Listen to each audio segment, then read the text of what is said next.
2022, almost nobody in America knew what Temu was. Just 1 year later, it became one of the most downloaded shopping apps in the United States. So here's the question. How did a completely unknown company enter the most competitive market on earth and start selling products cheaper than Amazon? And more importantly, how is that even possible? Hello, this is Capital Dissected, and today we're breaking down the strategy behind one of the fastest growing shopping apps in America and why its growth is making the entire retail industry nervous. Because Temu isn't just another shopping app, it's a calculated business experiment. Temu is owned by PDD Holdings, a Chinese e-commerce giant with massive experience in large-scale online marketplaces.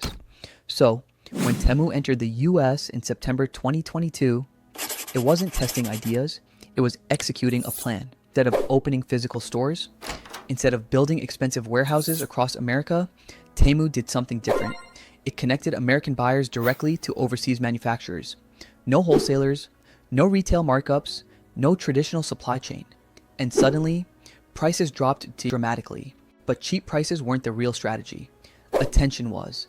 Temu flooded the internet with ads, YouTube, Instagram, Facebook, TikTok. If you were online, you saw Temu. Reports suggest the company invested heavily in marketing during its expansion phase. Why spend that much money? Because in modern business, attention equals market power. And here's where it gets interesting. Temu wasn't even trying to make money immediately. It was playing a long game called growth before profit. Spend aggressively today, capture users fast, dominate tomorrow. Many tech giants use the same strategy. Uber did it, Amazon did it, Netflix did it. Now Temu is trying it in e-commerce.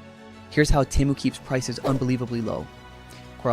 Direct from factory shipping, massive bulk production, almost zero branding costs, algorithm-driven product promotion. Instead of building luxury brands, Temu focuses on volume, low profit per item, but millions of sales. Scale becomes the advantage. But there's a catch. Lower prices often mean longer shipping times, inconsistent product quality.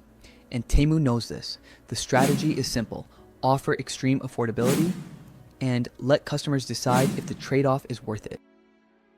Like many fast-growing companies, Temu has faced criticism and scrutiny, product quality concerns, supply chain transparency questions, and debates about long-term sustainability, because rapid growth always attracts attention, both positive and negative. Temu didn't just sell products, it sold timing. At a moment when Americans were dealing with rising costs and inflation, low prices became incredibly powerful. Temu understood something most companies miss. The right strategy at the right time can change everything. So the real question isn't whether Temu's cheap. The real question is, can this strategy actually dominate the American market long term? Or is it just a temporary disruption? What do you think? Is Temu the future of shopping or another fast growth experiment that won't last? Let me know in the comments.